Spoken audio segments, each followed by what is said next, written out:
Good evening, everyone. You're listening to Red Pill 78. I am the corruption detector, and this is your Red Pill News. Well, guys, we've got quite the show for you today. We've got Donald Trump speaking out about the takedown attempt, the apparent coup by the deep state to try and remove him from power, the Democrats colluding with these coup plotters.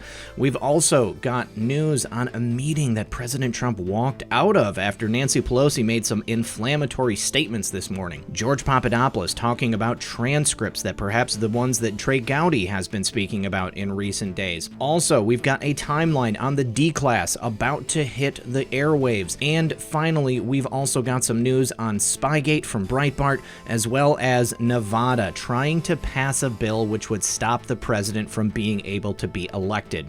We're going to start here with this tweet from my friend Methods. It's a little clip from Donald Trump and the Golden State Times earlier this morning. Donald Trump said the crime was committed on the other side. Let's take a listen and see what the president had to say about this. So here's the bottom line. There was no collusion. There was no obstruction. We've been doing this since I've been president, and actually, the crime was committed on the other side. We'll see how that all turns out. I hope it turns out well, but to my way of thinking, and I know a lot of you agree with me, the crime was committed on the other side. This whole thing was a takedown attempt at the President of the United States. And honestly, you ought to be ashamed of yourselves for the way you reported so dishonestly. Not all of you, but many of you. That's right. The president is completely justified in having just said that. They really ought to be ashamed, not only in the way that they've behaved, the way that they have attempted to remove a duly elected president of the United States, but the mainstream media, the kind of coverage that they have given him in the 2 years since he's been elected. And let me say here, the president of the United States, Donald Trump, he has been the only person fighting for the rights and benefits of American citizens. We've got lots more to show you. We'll be right back after this word from my sponsor. One man has the guts to speak the truth on America's secrets that are hiding in plain sight. You've probably heard of him. Best-selling author Doug Casey. He's been called America's top legendary speculator, and every major political and economic forecast Doug has ever made over the last 3 decades came true. His research shows a major stock crash is around the corner, and it could be triggered by a powerful group of individuals whose efforts are intended to simply sabotage Donald Trump's presidency. And the worst part? Hardworking Americans who saved diligently for retirement are the ones who will feel it the most. We've documented how Doug expects this market crash and recession to play out, how it's aimed at the Trump presidency, and who's behind it.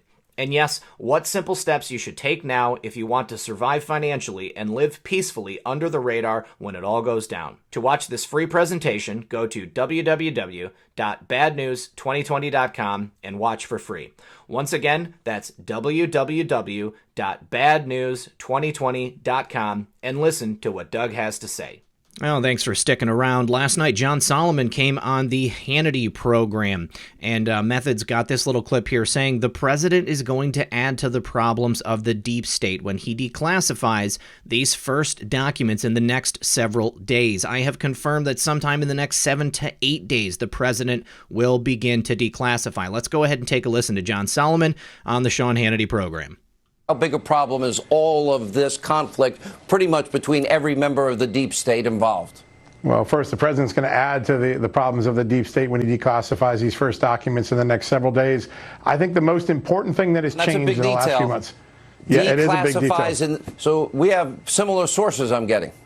Yes, absolutely. I've confirmed that sometime in the next 7 to 8 days, the president will declassify the first of many documents.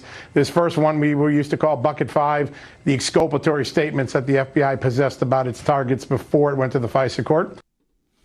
Ooh, the exculpatory statements. This is what Trey Gowdy was talking about.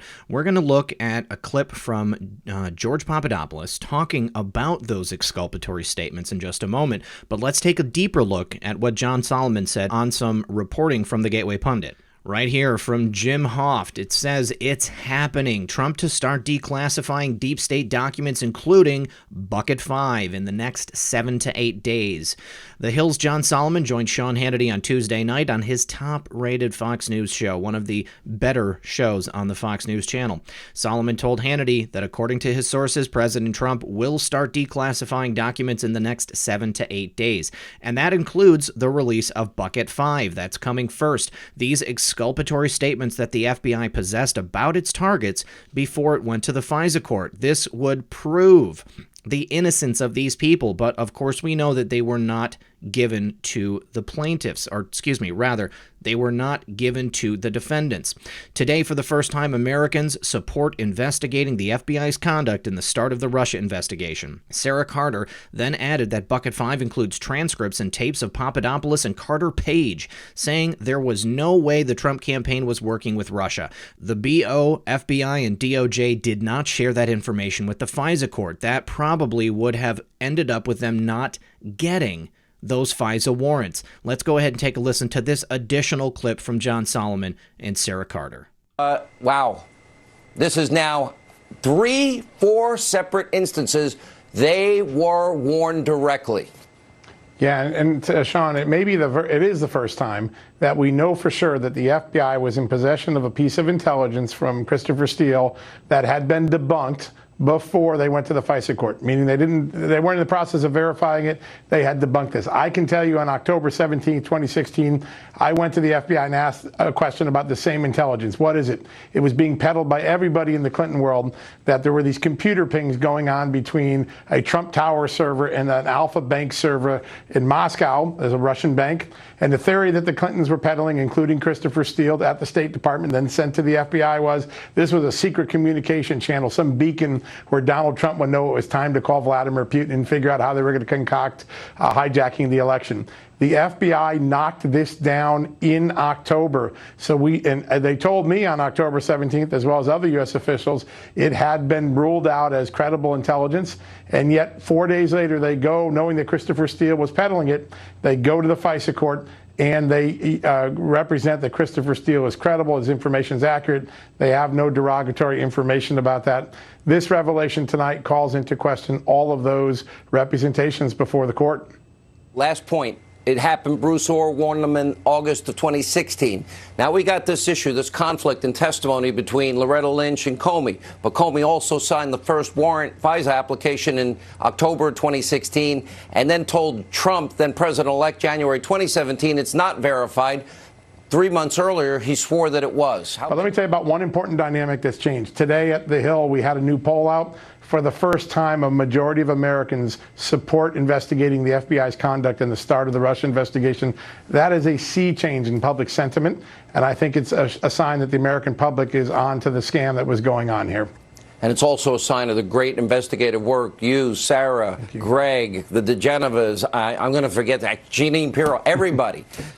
That's right. The American people are on to the scam. They realize that the FBI has acted in an illegal manner, lying to the FISA court so that they could go about getting these warrants to spy on Trump and his associates to try and find any evidence they possibly could, which they could then use against him. So this is big, big news here, you guys. We've talked about the Alpha Bank connection many times on the program. We knew from the start that it was BS. It was a Hillary Clinton supporter, someone, a college professor, who allegedly found this connection and then reported it. It was quickly debunked, and even still, it was pushed thereafter by Clinton and her associates. We absolutely know, unequivocally, that this was a snow job from the very beginning, and now the rest of the world will know due to the fact that this testimony has come out, and now due to the fact that this declass will come out, and then we've got a plethora of reports that will come out showing even to a greater degree. Now, here is that clip from George Papadopoulos talking regarding the recordings, treason, and Stefan Halper. On the tape, supposedly it says, Stefan Halper says, have you heard about the transcripts and tapes that you are apparently on tape saying that you never saw any Trump-Russia campaign collusion? George Papadopoulos said, I can just reference you to the meeting that I remember saying that. Let's go ahead and take a listen to George and Sean. Have you heard about the transcripts and tapes that you are apparently on tape saying that you never saw any Trump-Russia campaign collusion, you would never be a part of it? Tell me where I'm wrong, stop me at any point, and that you would say that would be a betrayal to your country, and they heard you say that. Is that true? Have you heard that?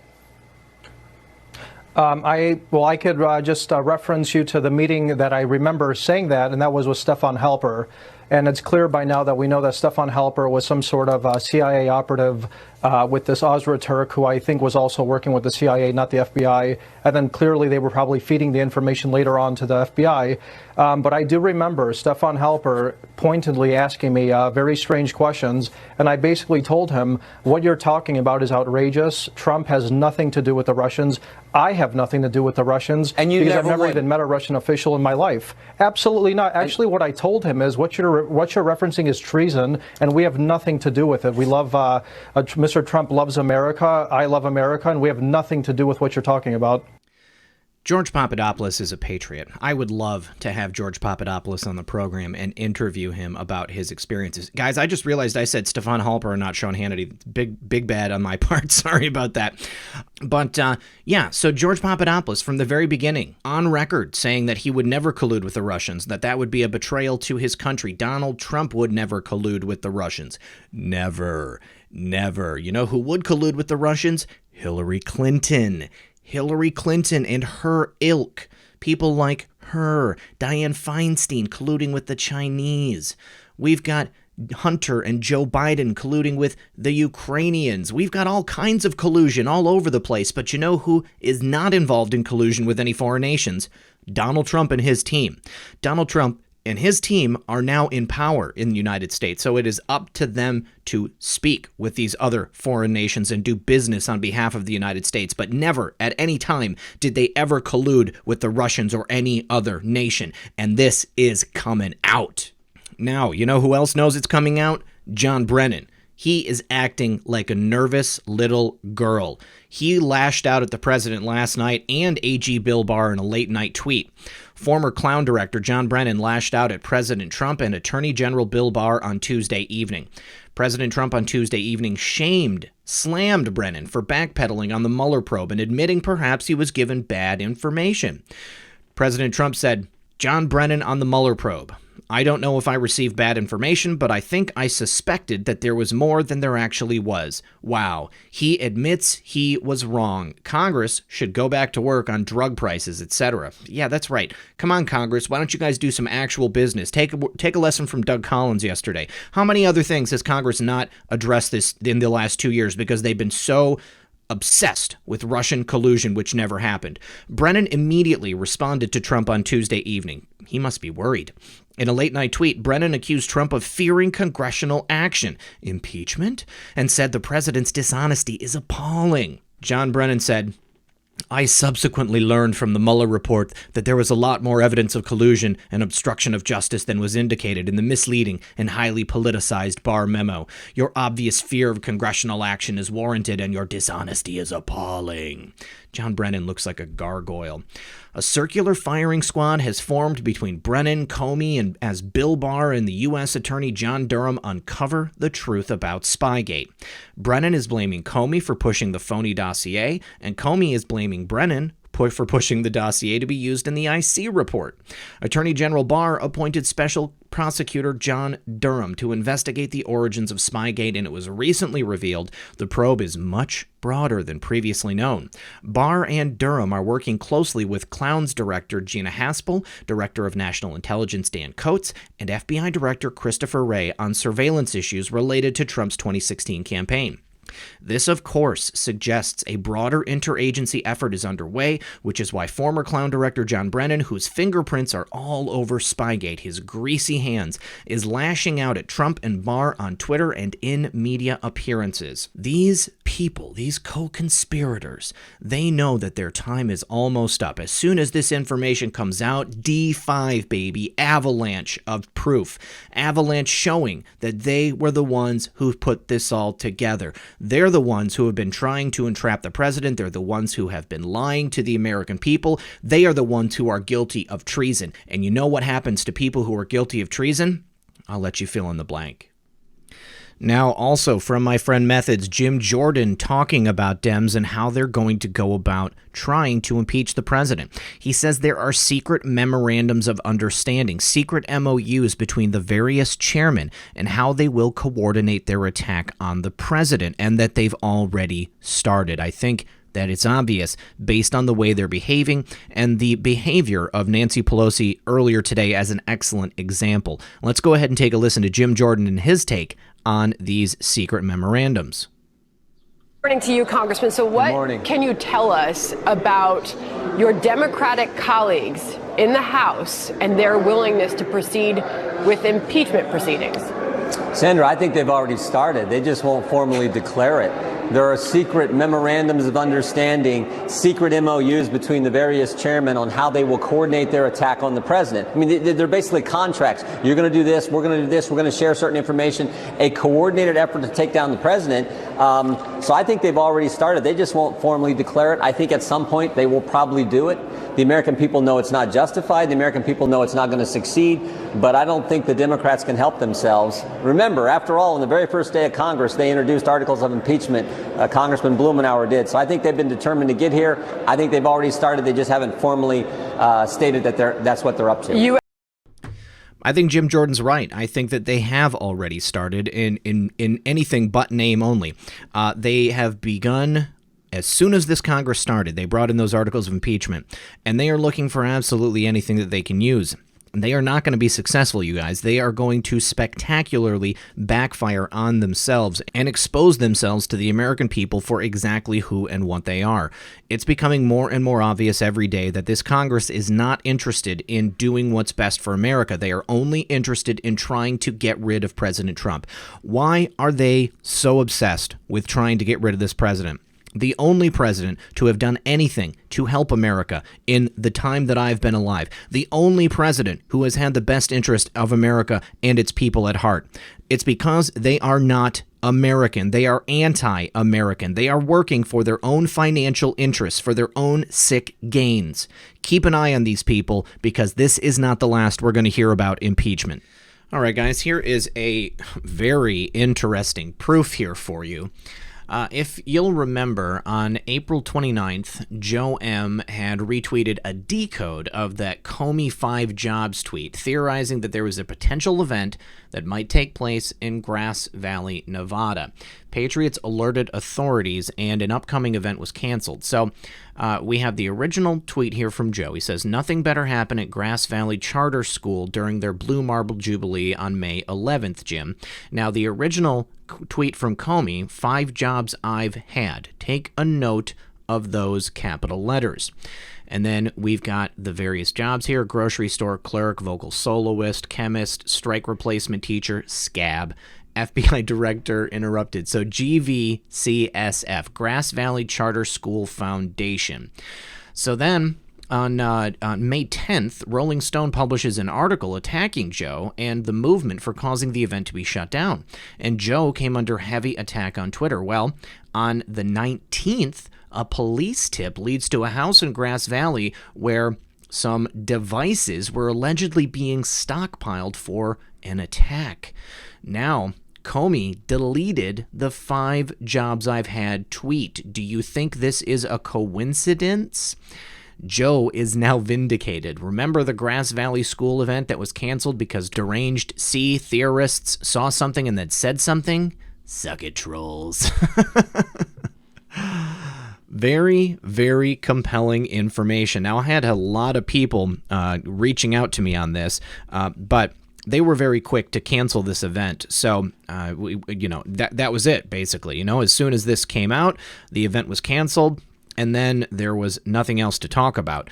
Thank God nothing happened. Thank God this woman was found with these devices.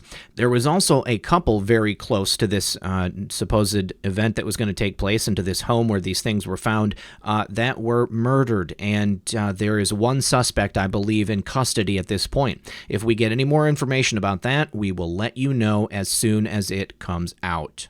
Now, with regard to Nancy Pelosi saying that the president has been engaging in a cover-up this morning, well, she had a meeting planned with the president shortly thereafter, and he walked into the room when Pelosi and Schumer were there. He blasted them and then canceled the meeting on the spot and walked out. President Trump spoke with reporters on Wednesday morning following his meeting with Democrats Nancy Pelosi and Chuck Schumer.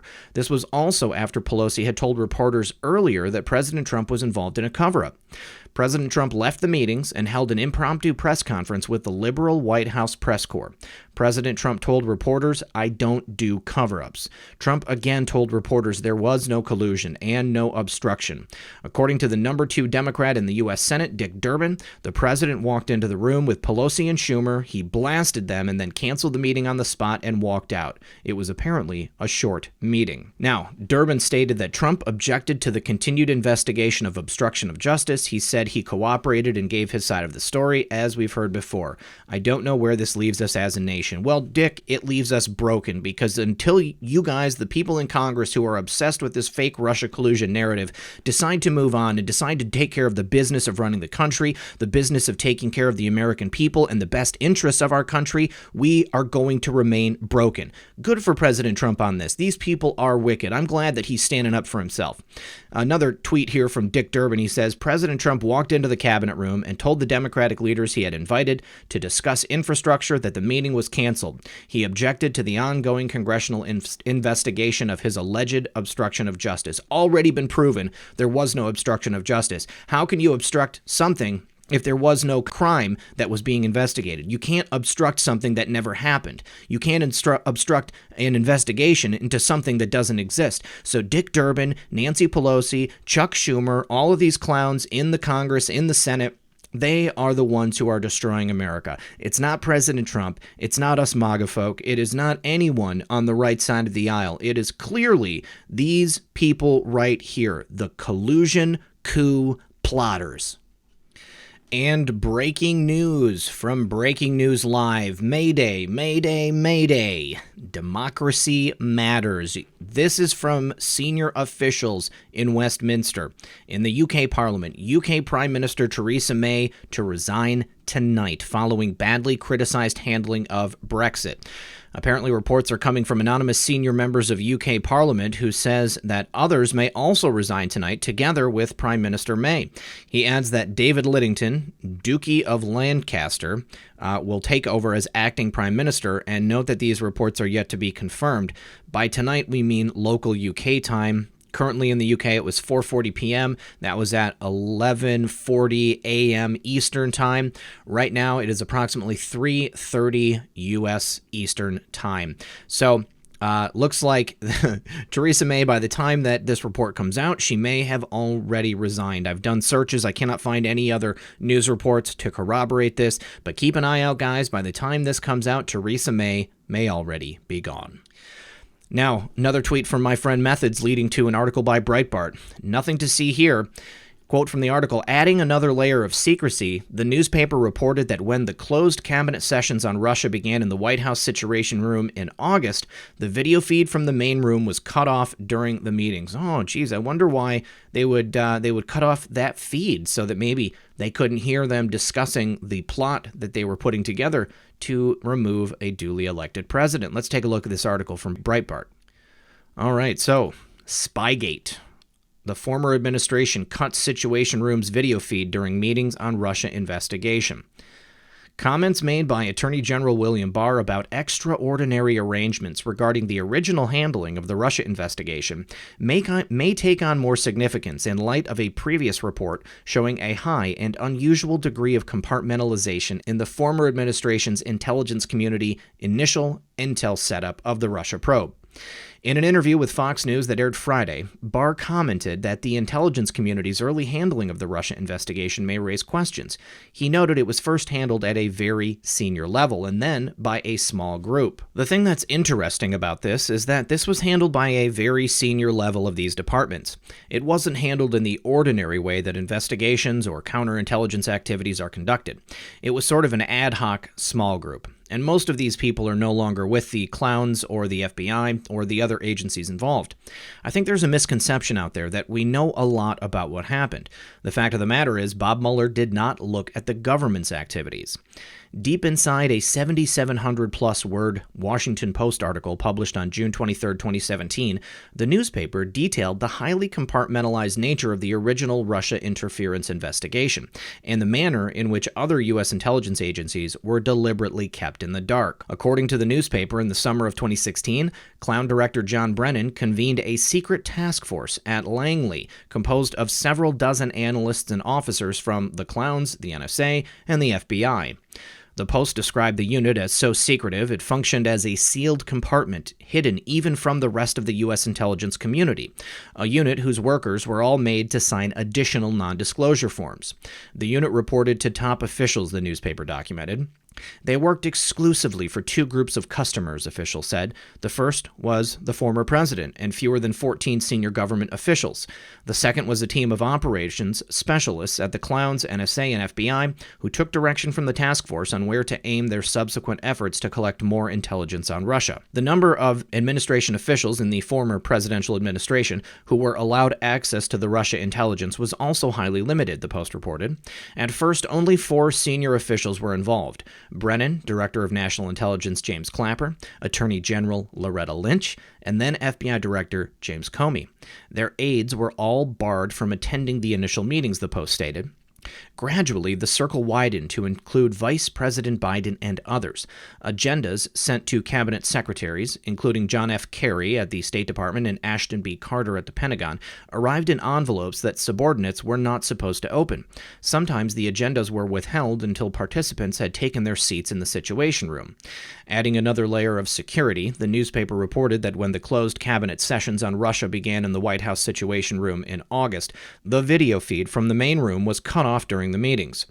The feed, which allows only for video and not audio, is usually kept on so that senior aides can see when a meeting takes place. The blacked-out screens were seen as an ominous sign among lower-level White House officials who were largely kept in the dark about the Russia deliberations, even as they were tasked with generating options for retaliation against Moscow. The compartmentalization may help to explain why it was only Brennan's Clowns, Comey's FBI, and the NSA that penned the January 6, 2017 U.S. Intelligence Community Report, alleging Russian interference in the presidential race. Numerous news media reports originally falsely claimed the report was authored by all 17 U.S. intelligence agencies. Lies, lies, lies. In the IC report, the NSA assessed the conclusion that Putin favored Trump and worked to get him elected only with a classification of moderate confidence, while the FBI and Clowns gave it a high confidence rating. A Republican House Intelligence Committee's 250-page report on alleged Russian collusion released in April of last year raised questions about the high confidence assessment by the Clowns and FBI, perhaps shedding some light on why the NSA didn't share the conclusion when it came to Russian intentions regarding Trump during the election. The House report found that the IC assessment on Putin's strategic intentions for allegedly interfering in the U.S. election to aid Trump did not employ proper analytic tradecraft and contained significant intelligence tradecraft failings that undermined confidence in the judgments, including the failure to be independent of political considerations. This is a huge, huge thing right here, you guys. They did this assessment improperly. They did not use proper analytics. They had political bias in their findings. They failed in their jobs, which undermined the confidence of their conclusions. Clapper and Brennan are feuding now over the dossier and the IC report. Comey, Brennan, and Clapper are the subjects of a dispute over which top former administration officials advocated for the infamous Christopher Steele dossier to be utilized as evidence in the Russia collusion investigation. The argument erupted into the open, with a Brennan surrogate being quoted in the news media last week, opposing Comey, not long after Barr appointed a U.S. attorney to investigate the origins of the Russia collusion claims. The Steele dossier was produced by the controversial Fusion GPS firm, which paid for the dossier work by Trump's main political opponents, namely Hillary Clinton's 2016 presidential campaign and the Democratic National Committee via the Pkwy law firm. The fiasco kicked into high gear after Fox News cited sources familiar with the records, pointing to an email chain from late 2016 showing Comey allegedly telling FBI employees employees that it was Brennan who insisted that the anti-Trump dossier be included in a January 6, 2016 U.S. intelligence community report known as the ICA, assessing Russian interference efforts. A former Clown official clearly defending Brennan shot back at the assertion, instead claiming that it was Brennan and Clapper who opposed a purported push by Comey to include the dossier changes in the ICA. Former Director Brennan, along with Director of National Intelligence James Clapper, are the ones who opposed James Comey's recommendation that the Steele dossier be included in the intelligence report, the official told Fox News. They opposed this because the dossier was in no way used to develop the ICA, the official added. The intelligence analysts didn't include it when they were doing their work because it wasn't corroborated intelligence. Therefore, it wasn't used and it wasn't included. Brennan and Clapper prevented it from being added into the official assessment. James Comey then decided on his own to brief Trump about the document. The official was addressing the reported email from Comey, fingering Brennan as insisting that the dossier be utilized in the ICA report on Russian interference. Discussing the issue during a segment on Fox News, former GOP Rep. Trey Gowdy said on The Story with Martha McCallum that Comey has a better argument than Brennan based on what I've seen. One day earlier, Gowdy stated on Fox News, whoever is looking into this, tell them to look into emails from December 2016 concerning both Brennan and Comey.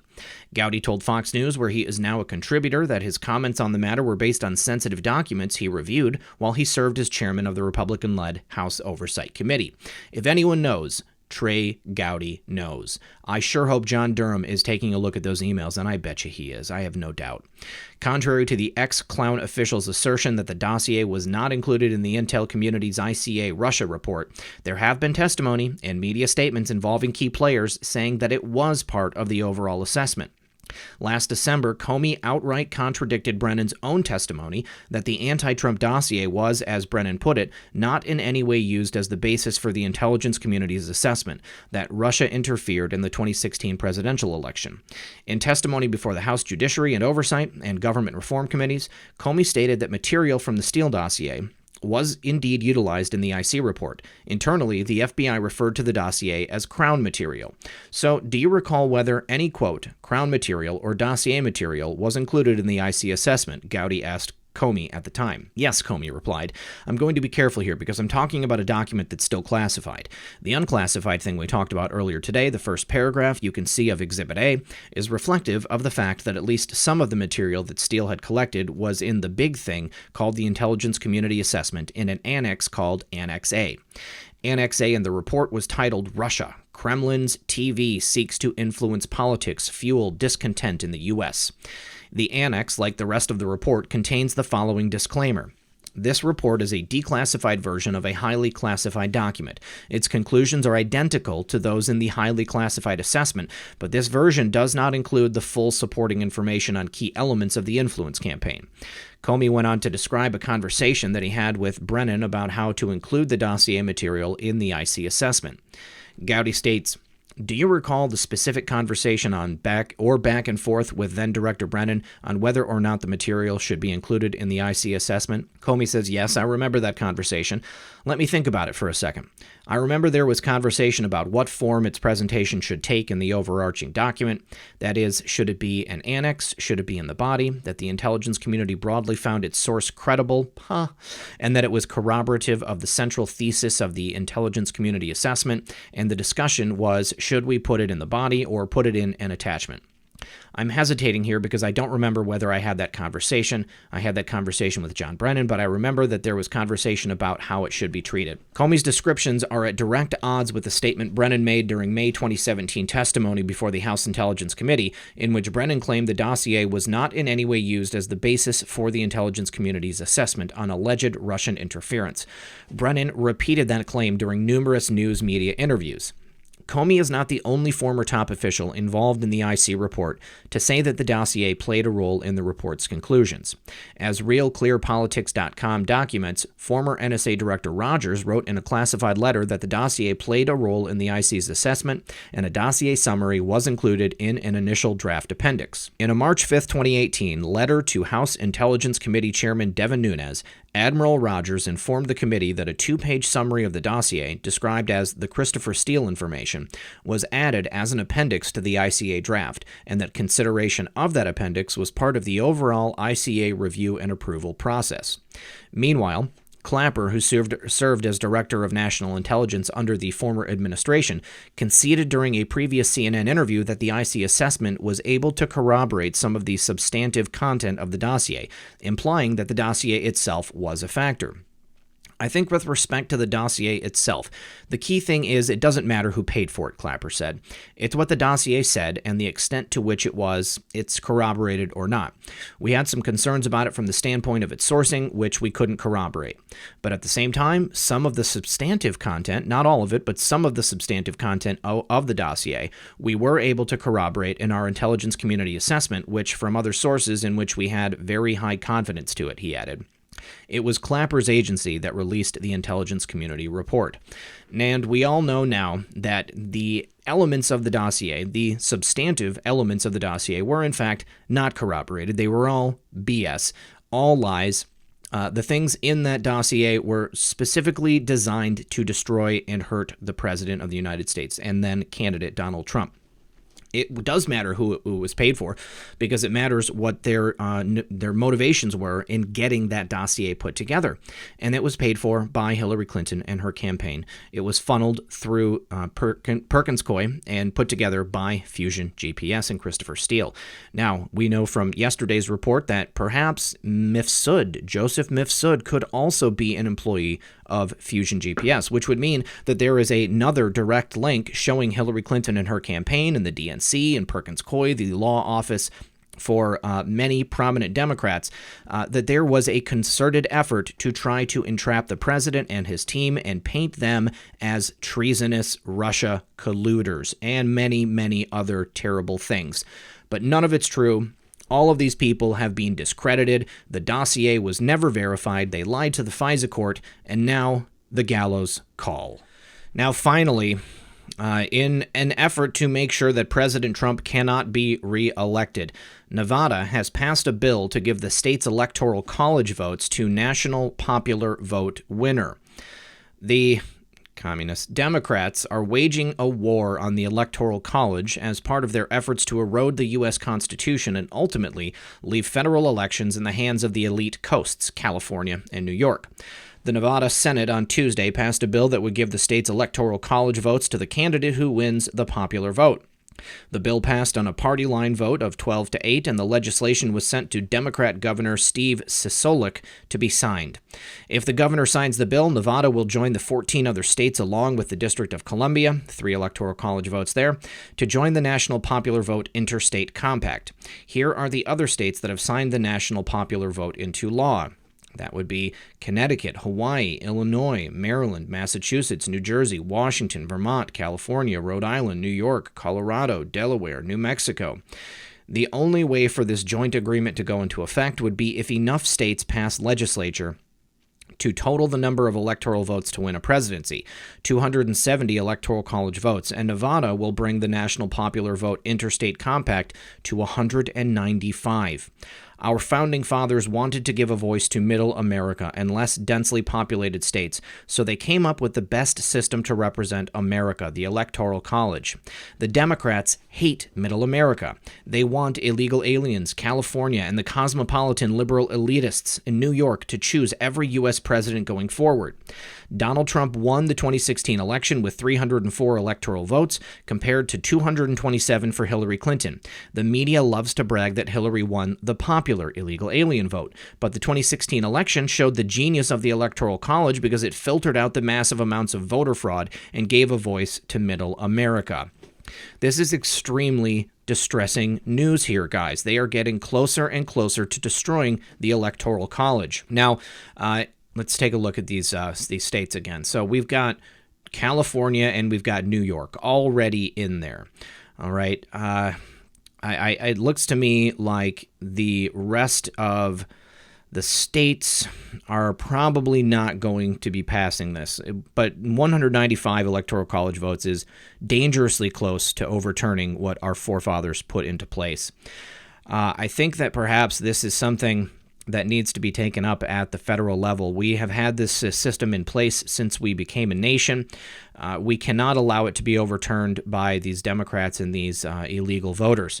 So We need to have major voter fraud protections in place. And I, for one, am not going to sit idly by and watch while these elitists take over our country and allow for the largest populated states in the country to make the choice of who is going to be our president.